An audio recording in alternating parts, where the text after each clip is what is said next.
नमस्ते दोस्तों, आज हम आप सबको एक सामाजिक गीत सुनाने जा रहे हैं जो आजकल इस समाज में हो रहे हैं। उसी को ध्यान लोगों में हैं व्यवहार हैं ऐसे, उसी को ध्यान में रख के एक गीत सुनाने जा रहे हैं। सुनिएगा, कमेंट में बताइएगा कैसा लगा। जियत न बात पूछ, जियत न बात पूछ, कवनो परानी मुअत दियात बा पिपरो के पानी, मुअत दियात बा पिपरो के पानी। पाकिट में दाम दबले 100 गो संगाती, पाकिट में दाम तबले 100 गो संगाती। कुल परिवार हित मीत बेटा नाती, कुल परिवार हित मीत बेटा नाती।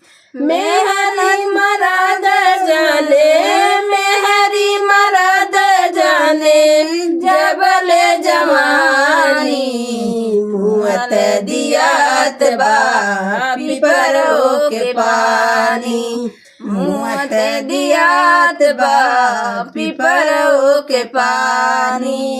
जियत न बात पूछे, जियत न बात पूछे, कवनो परानी मुअत दियात बा पिपरो के पानी, मुअत दियात बा पिपरो के पानी। नून तेल लकड़ी में बीतल उमरिया, नून तेल लकड़ी में बीतल उमरिया।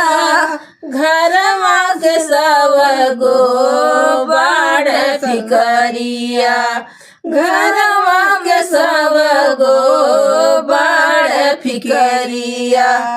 गदहो से बेहतर, गदहो से बेहतर बनल जिंदगानी मुअत दियात बा पिपरो के पानी, मुअत दियात बा पिपरो के पानी।